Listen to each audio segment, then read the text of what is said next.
Soy el fundador de Reasons to Believe, lo fundamos en 1985 y estamos involucrados en las redes sociales. Tenemos un canal de YouTube totalmente dedicado donde puedes ver miles de videoclips y debates, y además, cada uno de nuestros científicos y teólogos tiene una página de Facebook y Twitter donde respondemos preguntas. Si no puedes hacer tu pregunta hoy, tendrás esa oportunidad más tarde. Si eres como yo, crees que tienes tu mejor pregunta 3 horas después de finalizar el evento. Y también puedes involucrarte con nosotros simplemente yendo a nuestra página web. Si vas a reasons.org/Ross, esa es tu entrada para obtener capítulos gratuitos de todos los libros que he escrito. Si deseas una pequeña muestra, puedes ir allí y el capítulo que estamos regalando es de Más allá del cosmos, el capítulo 13, donde analizamos cómo se resuelve la predestinación divina con el libre albedrío. Y también está disponible esta tarjeta que puedes completar, nuestro equipo te entregará este DVD gratuito.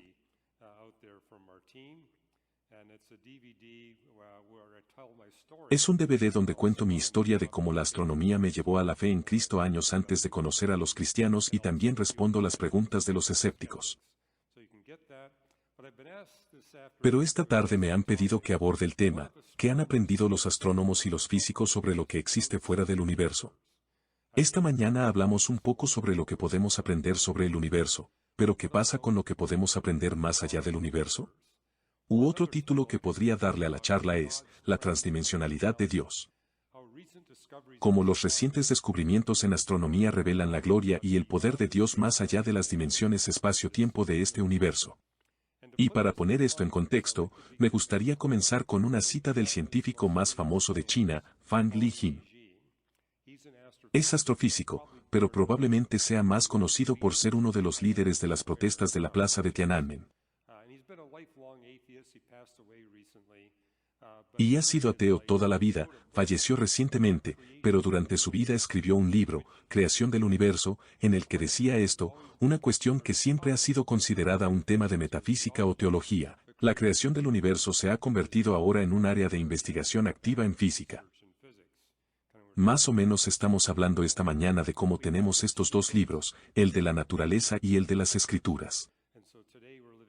Y hoy vivimos en un momento en el que podemos ver cómo se unen estos dos libros. Lo que estamos aprendiendo de la naturaleza y lo que estamos aprendiendo del libro de teología, el libro de las escrituras. Estaba leyendo la Biblia al final de mi adolescencia, al mismo tiempo que físicos de Sudáfrica y Gran Bretaña estaban desarrollando el primero de los teoremas del espacio-tiempo. Y si estás interesado, tengo un montón de esos teoremas en mi maletín que puedes ver, especialmente si eres fanático de las ecuaciones hermosas, creo que te encantará de inmediato. Pero el último de estos teoremas del espacio-tiempo hace este punto que demuestra que cualquier universo que se expande en promedio, y vivimos en un universo expandido, y lo que estos tres físicos determinaron fue, solo en un universo que se expande a lo largo de su historia tiene la posibilidad de acoger la vida física. Cualquier universo que se expanda en promedio tiene un comienzo que implica que debe haber un agente causal fuera del espacio y el tiempo que crea espacio, tiempo, materia y energía. Esto es importante porque los dioses de las religiones no bíblicas afirman que Dios o los dioses crean en el espacio y el tiempo. La Biblia es la única que dice que Dios crea independientemente del espacio y el tiempo. Ese espacio y tiempo no existen hasta que Dios crea el universo. Estos teoremas son importantes y hacen una distinción entre lo que enseña la Biblia y lo que se obtiene, digamos, de las religiones orientales. Y uno de los tres autores de este teorema lo escribió en un libro 1 año y medio después, Alexander Vilenkin, que no era creyente, pero lo dijo en su libro. Con la prueba ahora en su lugar, los cosmólogos ya no podían esconderse detrás de la posibilidad de un universo pasado y eterno. No hay escapatoria. Tienen que afrontar el problema de un comienzo cósmico. Y el problema que estaba abordando es que tiene que haber un Dios más allá del espacio y el tiempo para explicar este comienzo de la materia y la energía del espacio-tiempo. Un Dios más allá del espacio y el tiempo es responsable de crear el universo. Y solo quiero compartir esto con ustedes. Muchos de mis compañeros se refieren a sí mismos como ateos o agnósticos, pero cuando los presionas, en realidad son deístas. Creen que hay un agente causal más allá del espacio y el tiempo que creó todo. Simplemente no usan la palabra Dios. De hecho, una vez di una conferencia en una de las instalaciones de investigación de la NASA y el director dijo, no vamos a permitir que uses la palabra Dios, así que dije, está bien si hablo del agente causal que trasciende el espacio y tiempo que creó todo, y dijo, está bien, puedes hacer eso. Pude definir a Dios cada vez que lo mencionaba. Pero ya sabes, mucho antes de que los físicos descubrieran estos teoremas del espacio-tiempo que demostraban que este agente debe existir, la Biblia lo dijo primero. De hecho, me di cuenta de que no importa a dónde viaje en el mundo, es posible que no sepan nada sobre el Evangelio de Juan o el libro de Romanos, pero todos parecen conocer la primera frase de la Biblia. En el principio, Dios creó los cielos y la tierra.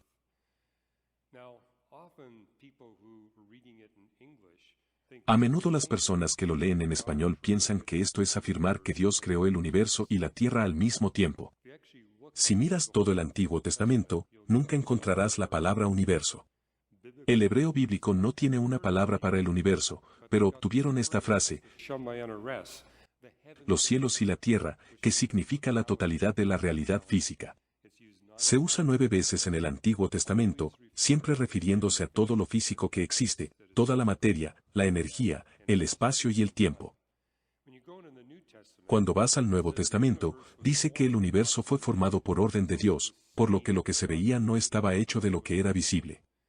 Básicamente se trata de dejar claro que el universo que podemos detectar, materia, energía, espacio y tiempo, no proviene de aquello que podemos detectar. Provino de más allá de la materia, la energía, el espacio y el tiempo. Y de hecho hay pasajes en la Biblia que hablan explícitamente sobre el comienzo de los tiempos. De hecho, uno apareció en el mensaje de esta mañana. Segunda de Timoteo 1:9, la gracia que nos fue dada en Cristo Jesús desde la eternidad. O podría ir a Tito 1:2, la esperanza de vida eterna, la cual Dios prometió desde los tiempos eternos. Cuando estaba mirando los diferentes textos de la creación en la Biblia, hay más de 2 docenas de capítulos o textos de la creación más largos en la Biblia. Lo que todos tienen en común es que vinculan la doctrina de la salvación con la doctrina de la creación.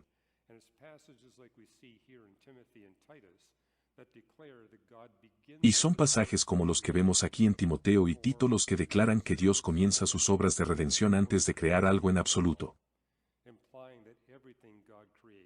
Implicando que todo lo que Dios crea tiene el propósito de liberar a los seres humanos con libre albedrío de su propensión a cometer pecado. Cada vez que presento estos teoremas del espacio-tiempo, he hablado de esto en todo el mundo, la respuesta más común que recibo después de haber presentado esta evidencia es esta. Nos has mostrado cómo la ciencia demuestra que tiene que haber un Dios. Pero si Dios creó el universo, ¿quién creó a Dios? ¿Cuántos han escuchado alguna vez esa pregunta de alguna persona? Dios creó el universo, ¿quién creó a Dios? A Richard Dawkins le gusta mucho hacer esta afirmación. Es un error de categoría. Es un error de categoría porque suponen que Dios está limitado en el espacio y el tiempo de la misma manera que nosotros. Y lo que nos muestran los teoremas del espacio-tiempo es que debe haber un Dios más allá del tiempo que creó el tiempo.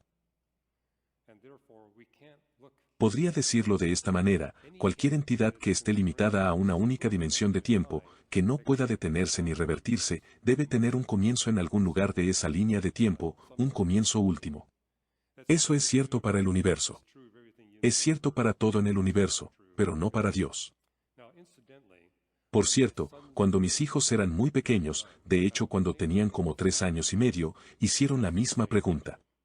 No lo obtengo solo de los doctores en física, también lo obtengo de los niños. Si Dios creó el universo, ¿quién creó a Dios? Lo que les voy a mostrar es cómo les expliqué esto a mis hijos cuando tenían 3 años y medio. Y básicamente lo que hice fue tomar este pequeño trozo de cartón y dije, bueno, podríamos tener el universo en una línea de tiempo aquí. Y podríamos tener a Dios en otra línea de tiempo aquí. Podríamos hacer que esta línea de tiempo sea infinitamente larga, pero observa que nunca cruza ni toca la línea de tiempo de nuestro universo. Por lo tanto, este Dios no tiene principio ni fin y no es creado. La Biblia es el único libro sagrado que dice eso de Dios. Los otros libros sagrados no lo dicen. Y la Biblia lo dice repetidamente. Dios no tiene principio ni fin y no ha sido creado. Y en dos dimensiones de tiempo, puedes tener un número infinito de líneas de tiempo corriendo en un número infinito de direcciones. Para poner esto en contexto, la definición consistente que tenemos del tiempo en la ciencia es esa dimensión en la que ocurren fenómenos de causa y efecto donde los efectos siguen a las causas. Cuando Dios creó el tiempo, fue un agente causal que lo llevó a realizar el tiempo, lo que significa que, como mínimo, tiene el equivalente a moverse y operar en dos dimensiones independientes del tiempo. En cierto modo les expliqué eso a mis hijos cuando tenían 3 años y medio y les dije, Dios es diferente a nosotros. Tiene acceso a al menos una segunda dimensión del tiempo. Y en esa dimensión, puedes tener tantas líneas de tiempo como quieras, en tantas direcciones como quieras. Y también los ayudé con otra duda que tenían. Y esa pregunta fue, papá, nos haces orar todas las noches. ¿Cómo escucha Dios nuestras oraciones y las de todos los demás que podrían estar orando al mismo tiempo? Dijeron, ¿qué pasaría si todos los niños y el planeta Tierra oraran al mismo tiempo? ¿Recuerdas que estábamos hablando de estas dos dimensiones del tiempo? Veámoslo de otra manera. Aquí estamos en nuestra línea de tiempo y en este momento tenemos 4.000 millones de niños orando a Dios, todos al mismo tiempo. Pero Dios, al tener acceso a otra dimensión del tiempo, podría en realidad tener una línea de tiempo perpendicular a la nuestra, y lo que para nosotros son 6 microsegundos, para Él puede ser un tiempo cercano al infinito, y por lo tanto, no es problema para Él dedicar 20 minutos de atención exclusiva a cada niño que le esté orando en un momento determinado y no perder la cuenta de todas las oraciones. Eso les dio una fuerte motivación para orar fervientemente desde esa noche en adelante. También les compartí que hay pasajes en la Biblia que dicen que Dios puede expandir o comprimir el tiempo arbitrariamente. Probablemente estés familiarizado con el Salmo 90. Un día del Señor es como 1000 años. 1000 años es como un día. 1000 años son como una vigilia en la noche, es decir, 3 horas en medio de la noche. Y lo que muestro en mi libro Más allá del cosmos, es que eso solo es posible para un ser que puede operar en al menos el equivalente a dos dimensiones independientes de tiempo. Pero esto es exclusivo de la Biblia y ahora tenemos los teoremas del espacio-tiempo que prueban que este tipo de poder existe en manos de quien creó el universo. No solo tenemos evidencia científica de que el creador del universo no está limitado al tiempo lineal, sino que puede operar en dos o más dimensiones de tiempo equivalentes. También tenemos evidencia de que existen dimensiones adicionales de espacio. ¿Cuántos de ustedes han oído hablar alguna vez del Gran Colisionador de Hadrones? Hoy es el instrumento científico más caro jamás construido. Existe en Suiza y Francia, 17 millas del gran acelerador de partículas, y aquí es donde están haciendo descubrimientos que nos están ayudando a acercarnos un poco más a una teoría de campo unificado. Pero lo que pasó hace 20 años en Caltech es que un grupo de físicos teóricos, muchos de ellos amigos míos que eran creyentes muy comprometidos, estaban luchando con el problema de que cuando miramos la mecánica cuántica, la relatividad y la gravedad, simplemente no hay suficiente espacio dentro de esas tres disciplinas científicas para que todas las simetrías que surgen de esas disciplinas quepan en longitud, anchura, altura y tiempo. Y esto es lo que se dieron cuenta, debe haber más de 3 dimensiones de espacio en el universo. Necesitamos más espacio geográfico para encajar todas estas simetrías. Y los primeros 2 años, dijeron, descubrimos cuál es el rango de respuestas. Necesitamos al menos 8 dimensiones de espacio, y tal vez hasta 26. Y les tomó otra década darse cuenta de que la respuesta correcta es que hay 6 pequeñas dimensiones espaciales que acompañan a las 3 grandes dimensiones de largo, ancho y alto. Se podría decir, ¿dónde existen estas dimensiones? Creo que una analogía sería tomar un trozo de papel y enrollarlo como si fuera un pergamino. Y si lo enrollas lo suficientemente, ese trozo de papel bidimensional te parecerá una línea. Y ahí es donde residen estas otras 6 dimensiones. Están envueltas muy apretadas alrededor de las 3 grandes dimensiones, tan apretadas que la sección transversal del rollo mide 20 órdenes de magnitud más pequeña que el diámetro del electrón. Probablemente por eso no lo hayas notado últimamente en tus ocupaciones del día a día. Sin embargo, es la única manera de lograr que coexistan la mecánica cuántica, la gravedad y la relatividad. Y si esos tres no coexisten, entonces no hay posibilidad de vida física. Y aquí es donde los astrónomos intervinieron y dijeron, creo que sabemos cómo funciona esto. Tenemos 9 dimensiones del espacio que se expanden rápidamente a partir del evento de creación cósmica. Pero a medida que el universo se expande, se vuelve cada vez más frío. Y cuando hace suficiente frío como para que la gravedad se separe de las otras 3 fuerzas de la física, 6 de las 9 dimensiones dejan de expandirse. Tenemos 3 que continúan expandiéndose.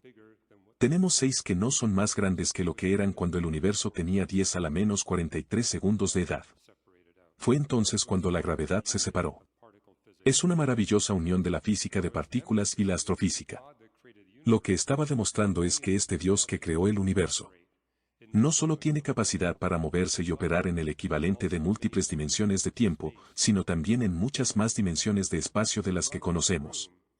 Por lo tanto, no existe suficiente espacio a lo largo, ancho y alto para todas las simetrías requeridas por la mecánica cuántica, la gravedad y la relatividad.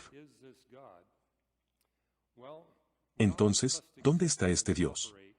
Dios debe existir y operar tanto dentro como más allá de la dimensión única y las 9 dimensiones espaciales del universo. Y aquí es donde la Biblia y el cristianismo se encuentran solas en relación con las otras religiones del mundo. En el cristianismo, tenemos a Dios siendo simultánea y continuamente inminente y trascendente.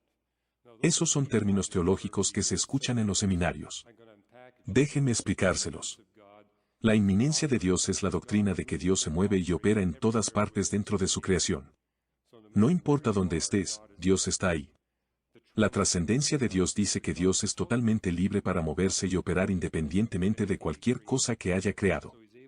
Es capaz de operar desde más allá del espacio, el tiempo, la materia y la energía, y sin embargo, llena todo lo que hay dentro de su creación. Tienes religiones como el hinduismo, por ejemplo, que hablan de que Dios es inminente, pero no trascendente. Está limitado por lo que crea. Y luego están las religiones como el Islam, que dicen que Dios es trascendente, pero no inminente. En el Islam tenemos un Dios distante que trasciende el universo, pero no forma parte de él. Pero cuando miramos la Biblia, vemos declaraciones como esta.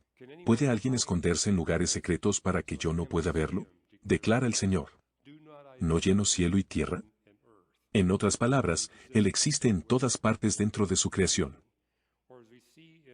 O como vemos en el Salmo, el rey David escribe en el Salmo 139, si subo a los cielos, allí estás tú. Si hago mi cama en lo profundo, ahí estás tú. Si me levanto en las alas del alba, si me poso al otro lado del mar, también allí me guiará tu mano. No hay ningún lugar al que podamos ir donde Dios no esté a nuestro lado. Y continúa diciendo en ese mismo salmo, si digo que las tinieblas me ocultarán, y la luz se hará noche a mi alrededor, ni siquiera las tinieblas os serán oscuras. La noche brillará como el día por la oscuridad ya que no hay luz para ti. Aquí el rey David está dejando claro que es imposible huir de Dios. Podemos escondernos en la oscuridad o en el fondo del mar. No importa a dónde vayamos, Dios está allí. Y sin embargo, tenemos otros pasajes de la Biblia como los que vemos en Primera de Reyes donde dice, los cielos, incluso los más altos, no pueden contenerte.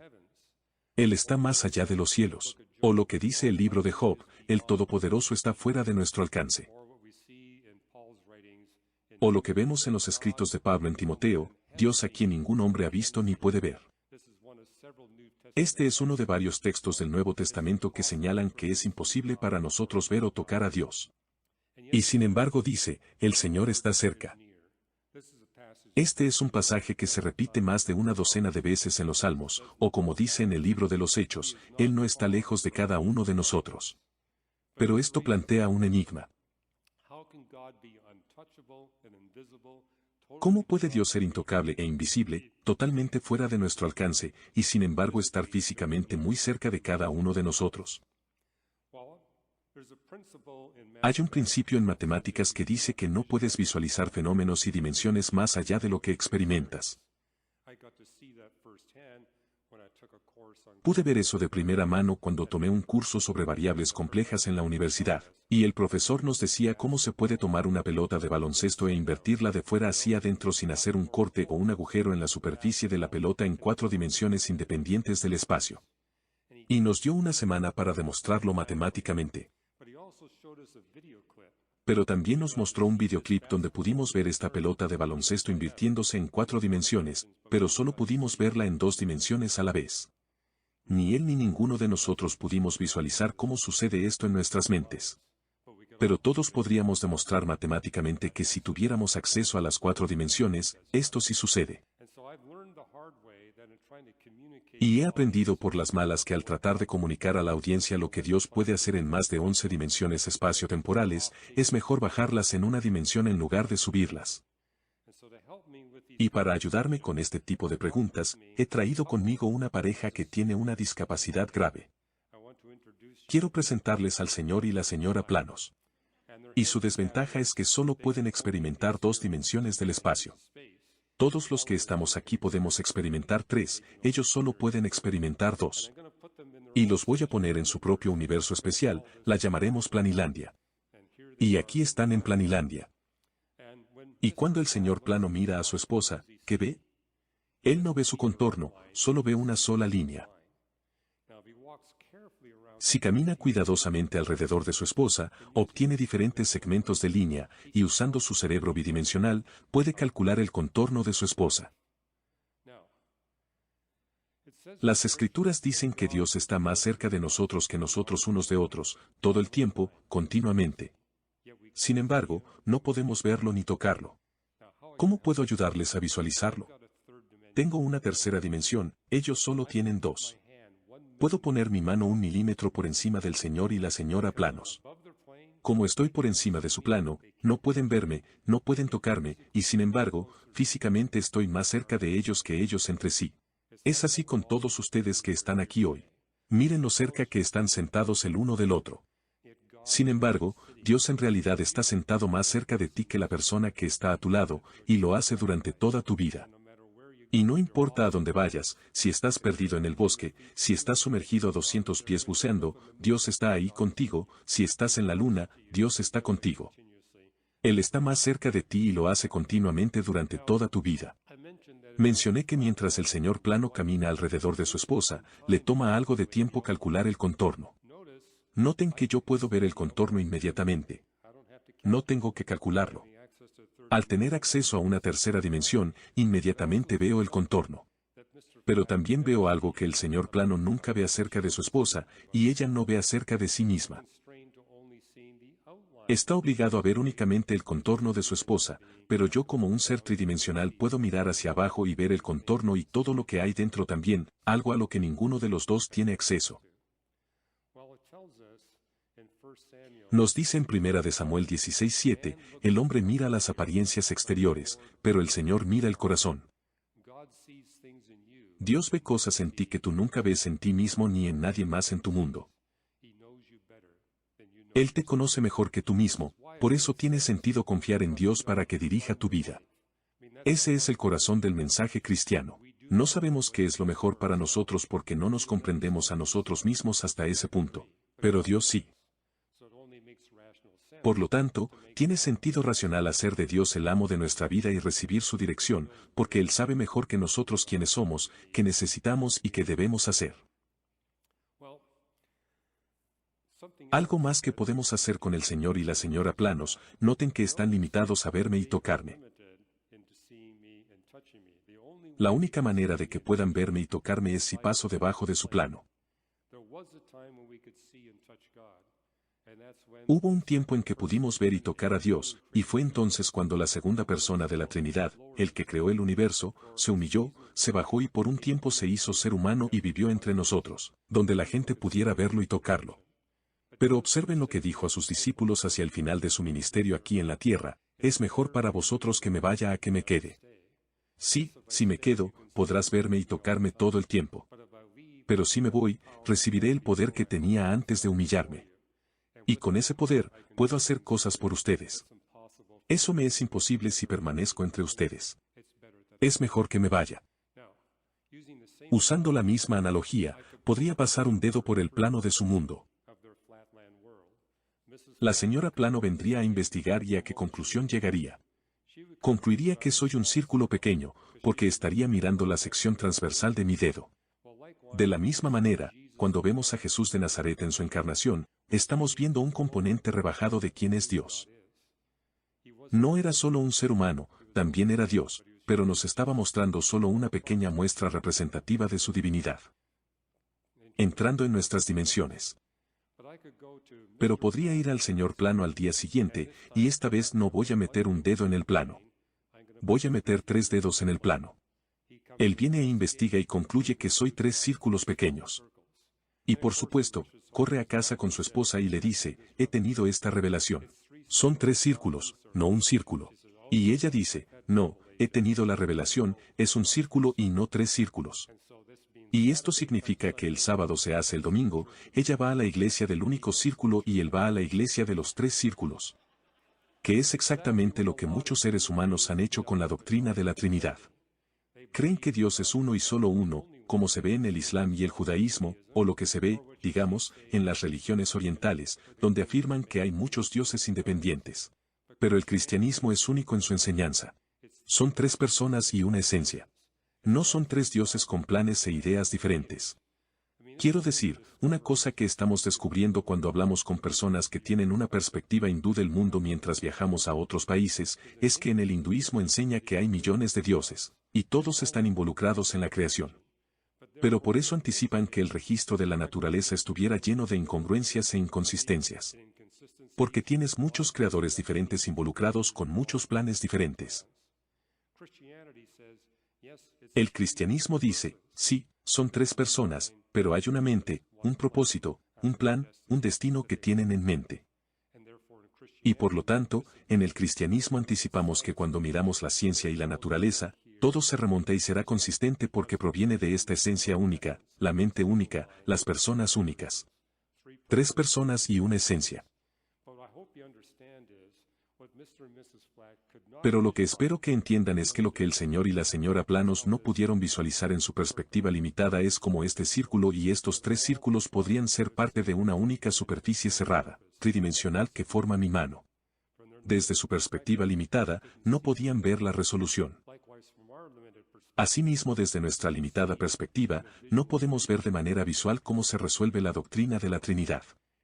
Y de hecho, esa fue una de las características de la Biblia que me animó cuando la leí por primera vez. Estoy diciendo que esto está más allá de la capacidad de visualización de un simple ser humano, pero la Biblia lo enseña de todos modos. Esto parece un mensaje que proviene de una fuente no humana de alguien que puede experimentar las dimensiones que nosotros no podemos experimentar. En realidad, ese es un factor en mi llegada a la fe en Jesucristo. Y dedico mucho tiempo en mi libro Más allá del cosmos a mostrar formas en que se puede resolver la predestinación humana o la predestinación divina con el libre albedrío. El cristianismo enseña que hay un Dios más allá del espacio y el tiempo que está predeterminado en cada pensamiento que tendrás, cada palabra que dirás y cada acción que realizarás antes de que Él creara el universo. Pero también enseña que si te hace responsable de cada pensamiento que tienes, cada palabra que dices y acción que realizas, dice que te está dando la libertad de elegir lo que vas a pensar, hablar y hacer. La Biblia enseña ambas cosas. Desde nuestra perspectiva dimensional limitada, esto parece una completa contradicción. ¿Cómo puede Dios controlar todo, y sin embargo, afirmar que tenemos el control de nuestros pensamientos, palabras y acciones? Y verás otras religiones que enseñarán que Dios predetermina todo. Esto es lo que ves en el Islam, por ejemplo, o lo que ves en las religiones orientales, que Dios no predetermina nada, todo es libre albedrío. La Biblia es la única que enseña ambos. De hecho, lo que pongo en mi libro Más allá del cosmos son todos los pasajes de la Biblia que enseñan que los seres humanos tenemos libre albedrío, la libertad de elegir lo que pensamos, decimos y hacemos. Y hay más de 1500 pasajes que lo dicen. Pero de la misma manera, hay prácticamente el mismo número de pasajes que dicen que Dios controla todo. Todo está predeterminado desde antes de la creación del universo. Y en realidad hay 8 versículos en la Biblia que enseñan ambas doctrinas en la misma oración. No se puede evitar la idea de que la Biblia enseña ambas. Muchos cristianos han tratado de ver la Biblia de tal manera que afirman que es predestinación y no libre albedrío, o libre albedrío y no predestinación. Pero si haces un estudio bíblico exhaustivo, enseña ambas cosas, afirmando que ambas operan simultáneamente. Pero eso es lo que nos presiona. ¿Cómo lo resolvemos? Por eso, el capítulo que estamos regalando en nuestro sitio web. Y aquí hay una advertencia o un descargo de responsabilidad. No pretendo darles la verdadera resolución de esta paradoja. Lo que he hecho en ese capítulo es darles 3 formas diferentes de explicarla. Pero creo que Dios tiene millones de maneras de hacerlo funcionar. Simplemente les muestro 3 formas en que se puede hacer, básicamente dejando claro que esto no es una contradicción. Es una paradoja que se puede resolver si permitimos que Dios sea tan poderoso como es. Pero les presentaré uno, y no tengo tiempo para llegar a la resolución completa, pero esto les da una idea de al menos cómo Dios puede saberlo todo de antemano. Como dice en Efesios, Dios conoce de antemano y predetermina todo lo que sucede. Aquí quiero que visualices una esfera. Esto no es un círculo, considérelo como una bola grande. Y en esa gran bola, vamos a tener una línea. Y esto en realidad va a ser una línea de tiempo, así que lo que quiero que visualicen aquí son 3 dimensiones de tiempo, no 3 dimensiones de espacio. Tenemos una duración de tiempo, una amplitud de tiempo y una altura de tiempo. Aquí tenemos esta bola tridimensional, y aquí tenemos una línea de tiempo del universo. Esta es una única línea de tiempo dibujada en la superficie de esta esfera de tiempo. Pero podríamos poner a Dios en el polo norte de esta esfera de tiempo, y desde esa perspectiva del polo norte, Él puede trazar una línea de tiempo perpendicular a algún momento de la historia pasada del universo, como el nacimiento de tu vida, y podría trazar una línea de tiempo perpendicular a este momento presente, y una línea de tiempo particular a lo que estaría sucediendo en un pasado distante.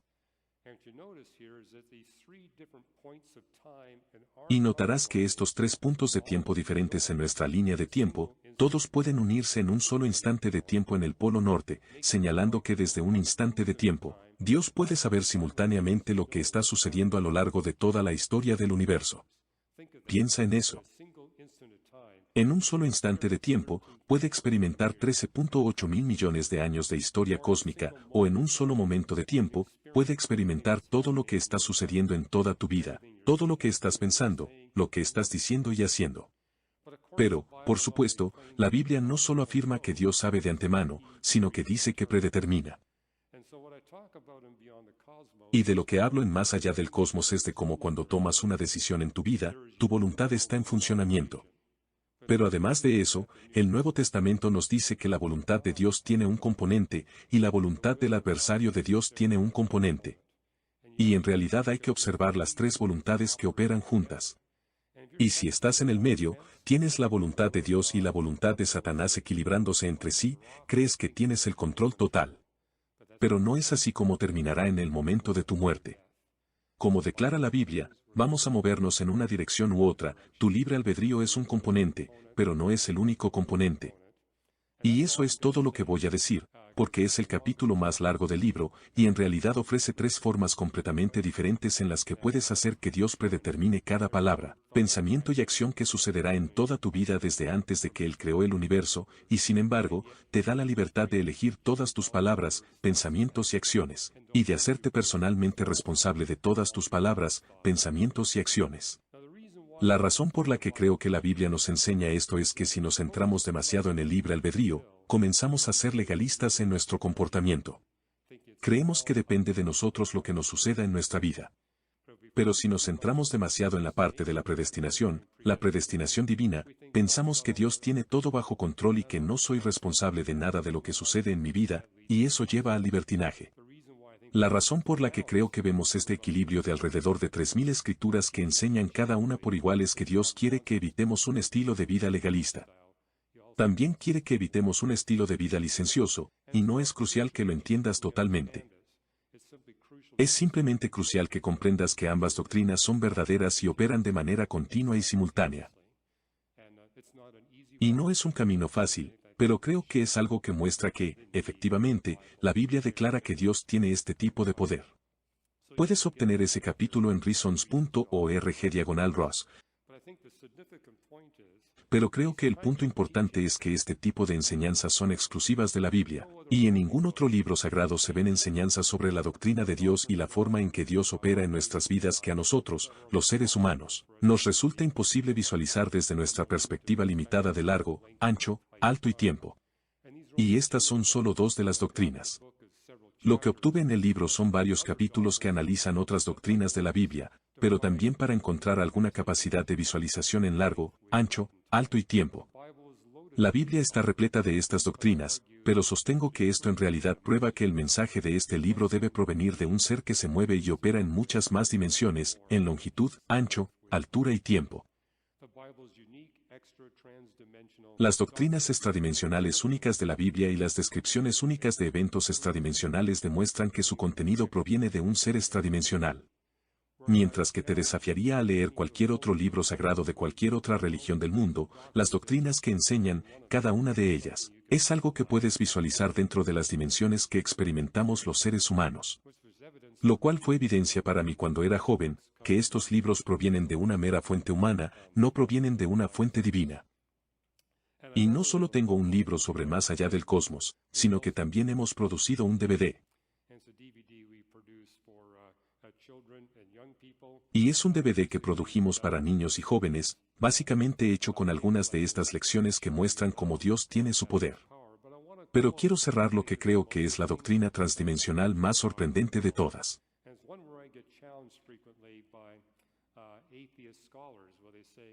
Y es una que los eruditos ateos me cuestionan con frecuencia cuando dicen, cuando leo tu Biblia, afirma que Jesús pasó de 6 a 9 horas en la cruz pagando por los pecados de todos los seres humanos. ¿Y no enseña tu Biblia que el castigo por el pecado humano es el tormento eterno en el infierno? Y me estás diciendo que Jesús de Nazaret en solo 6 a 9 horas pudo sufrir por el equivalente de, digamos, 100.000 millones de humanos que han vivido desde Adán y Eva. Y la pena es tormento eterno para cada uno de ellos.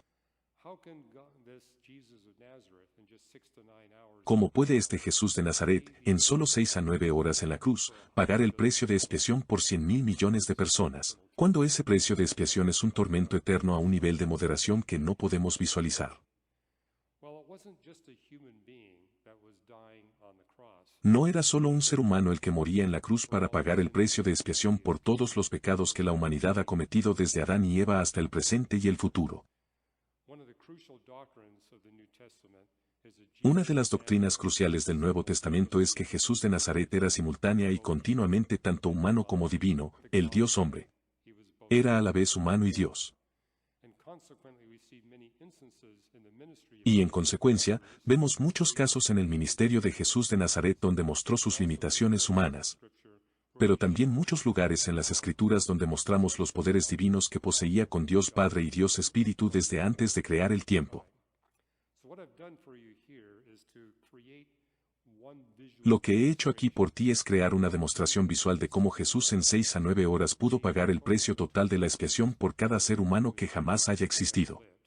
No digo que así sea como lo hizo. Solo digo que esta es una forma posible de hacerlo.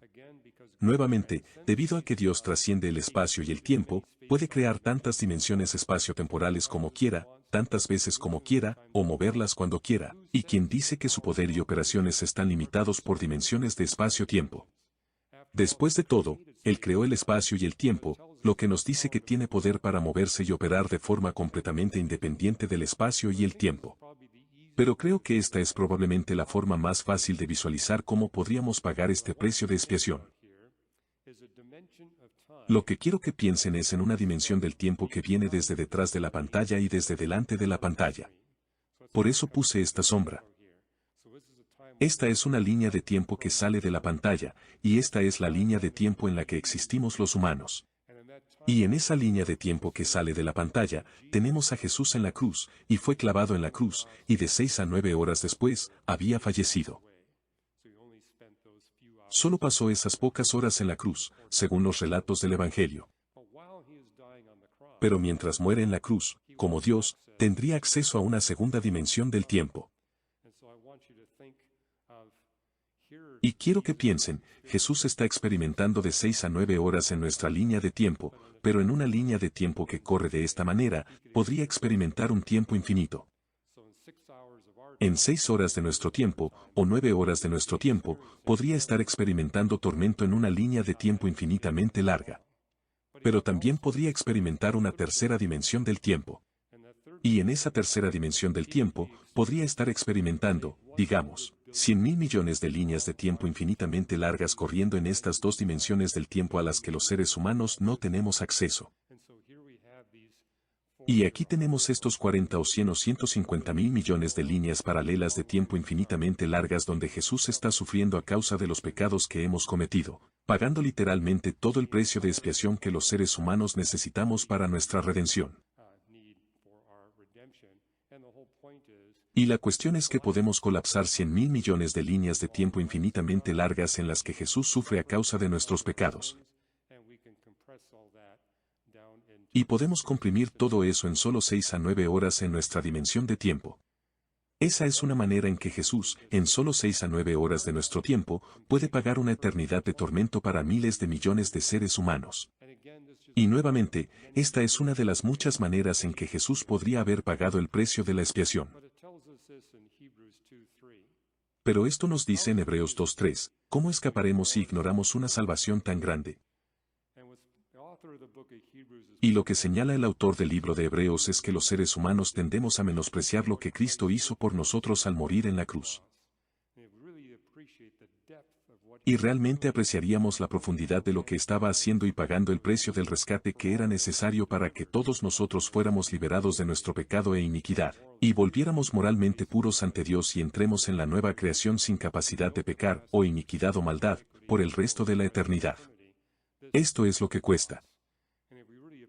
Y si apreciamos la magnitud de lo que Cristo pagó por nosotros en la cruz, ¿cómo puede alguien en su mente racional rechazar una oferta tan magnífica?